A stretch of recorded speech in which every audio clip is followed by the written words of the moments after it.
Welcome to this Family Medicine Certification Longitudinal Assessment module. My name is Dr. Eddie Needham. I'm a practicing family physician, a program director of 20 years, and an academician for a few decades.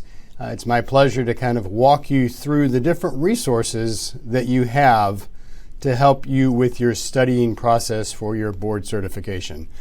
Hopefully you've finished the API course. You've been able to go back and look at the different lectures that you want to review.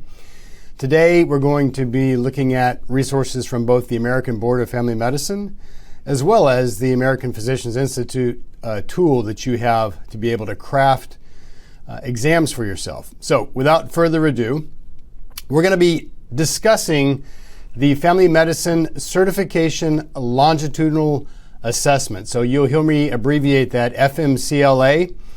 What is that, and why in the world are we doing yet one more thing messing with our certification process? This is actually a good thing, and so we'll walk through that. Then, as I shared, we'll look at the tool that the American Board of Family Medicine has for you that's free, if you don't already have that, as well as API's tool for board review, both looking at lectures that you've reviewed, as well as looking at the ability to build tests for yourself, even focusing on the particular content areas that you want to target. So that's pretty cool as well. So FMCLA, the definition and why. So prior to 2018, when you needed to be board certified by the American Board of Family Medicine, you sat for a one-day certification exam. Everybody did it, whether you were a brand new resident graduating, whether you've been in practice for 30 years. It was the same process for all of us. They used to have the ability to also select two different modules. So if you were a hospital medicine physician, you could do hospital medicine. If you had an emphasis in women's health, you could do perhaps OB or GYN or pediatrics. That essentially has morphed away. And now we have FMCLA. So in 2018, the American Board of Family Medicine did a feasibility study. Hey, is this even something that we could do? And essentially, there was a select group of physicians who were chosen. They were given test questions to take. Every quarter, you had to do a certain amount of test questions. And then they looked at the validity of this process. In 2019 to 2021, they then launched it as a pilot. And last year, it was determined to be successful. So moving forward, for your recertification, not for initial certification, sorry, residents or recent graduates, but for your recertification, meaning you've been out for 10 years, you can select one of two ways. You can either do the one-day standard exam like it's been in the past, or you can do FMCLA. Well, what is FMCLA? I'm glad you asked. This is a screenshot from the American Board of Family Medicine's website. It's in the public domain. Anyone can access it. And you can see there's a 5-year process. In year one, if you select FMCLA, you will be given 100 questions to complete. They're given to you a quarter at a time, so every 3 months, you'll get 25 questions. Those of you who are already doing the continuous knowledge self-assessment on the app, it's pretty much the exact same thing. For those of you who don't know what I'm talking about with that continuous knowledge self-assessment, I will explain that here as a resource a little bit later. So you do your 100 questions, or maybe you go on a long vacation and you only do 75. You have to do at least 75 every year. At the end of your first year, meaningful participation means you've completed a minimum of 75 questions. At the second year, you're also given 100 questions. Again, 25 questions every 3 months, once a quarter. You have until the end of that second year to complete those questions. And the same thing repeats itself at year 3 and year 4. If at any point during that process you have less than meaningful participation, so let's say example in year 3, you only did 55 of the minimum required 75 questions.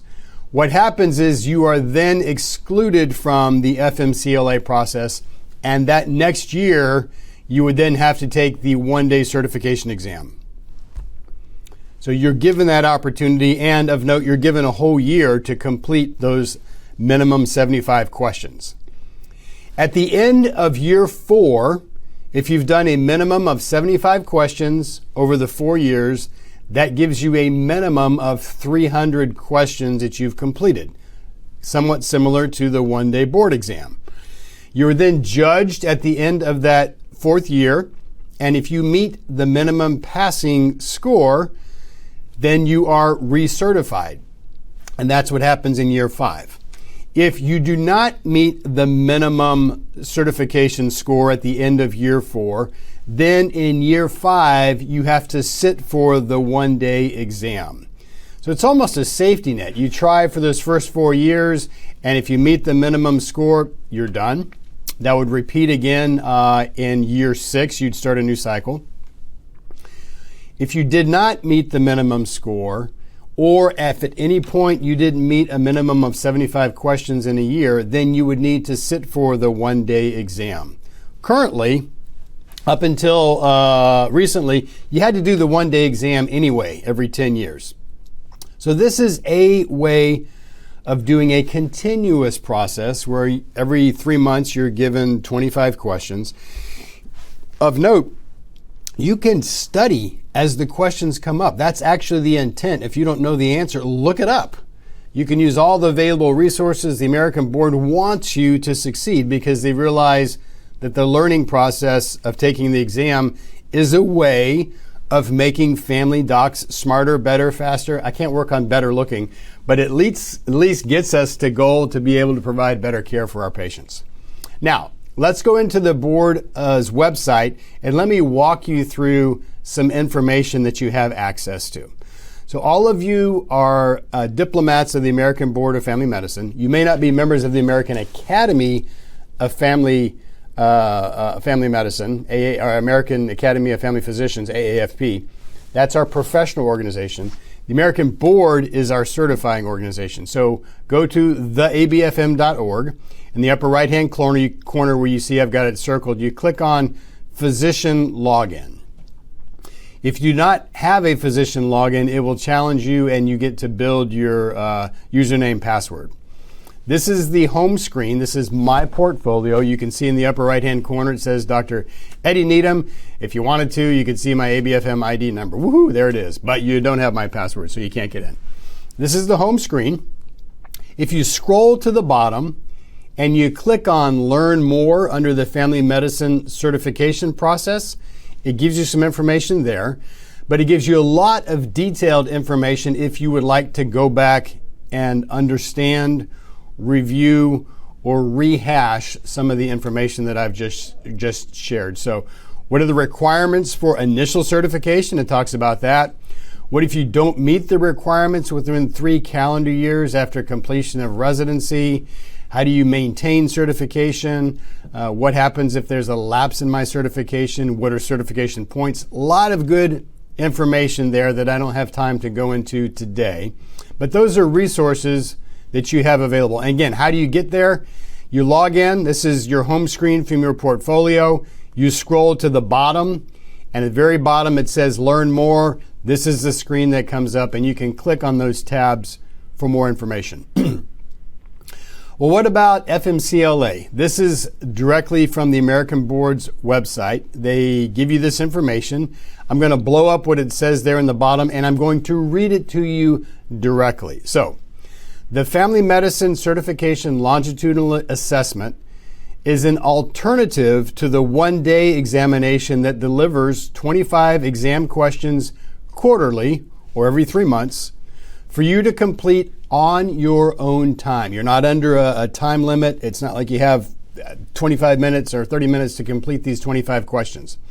You can do it at the location of your choice, on your own computer or your tablet. This is more aligned with adult learning principles. So this approach allows for use of references. They want you to use references and promotes greater retention of new knowledge. So as you take the exam, if you don't know something, you can look it up and get the information. That's what they want you to do. You can then apply this new knowledge to your practice. So it's not just an academic exercise every 10 years and you hope you roll the dice and study the right thing. They want you to use this information so it's meaningful in your practice. This program is offered to physicians in their 10th year of certification who were due to take their exam in 2022. Next year it's 2023, etc. Applications are open from December 3rd of 21 to March 14th of 22. That would have gone to you if you were in that pool. And once you complete 300 questions and your results are released, you will also receive 30 CME credits and 10 certification points for your participation. So the one-day exam, you don't get the CME credits. Honestly, I can't remember if you get certification points or not. I think you do. But this is a relaxed pace. You can do it at home. You could do it while you're waiting for an airplane in the airport. You could do it while you're watching your grandkids, things like this. So there's a variety of flexibility that's built into the FMCLA process. This is some more information that's there on the right-hand side. There are a variety of tabs that you can click. How do I remain certified? Professionalism, CME. Again, this is that screenshot there in the upper left-hand corner that tells you the process. If you really want to hear someone tell you and refresh what I've just shared, the bottom left-hand corner, there's a link to a video that will walk you through, and I think it's like 5 minutes or 9 minutes. It's not too painful. It walks you through the information that I'm sharing with you. On the right-hand side, if you open up some of those tabs from this screen here, it gives you some information about the cognitive expertise that's expected of diplomats of the American Board of Family Medicine. It talks about FMCLA, the eligibility, application information, how do you participate, the scoring.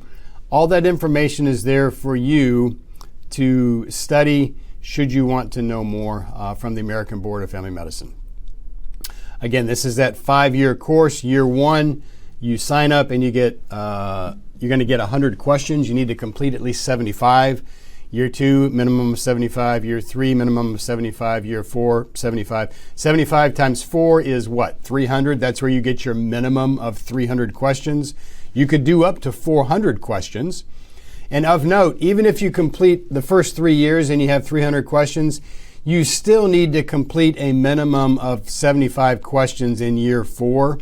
You don't get a free pass in that year that I'm aware of. And then at the end of year 4, your score is graded. If you pass, you're done. You're certified for another 10 years. If you don't pass, in year 5, you would then have to sit for the one-day examination.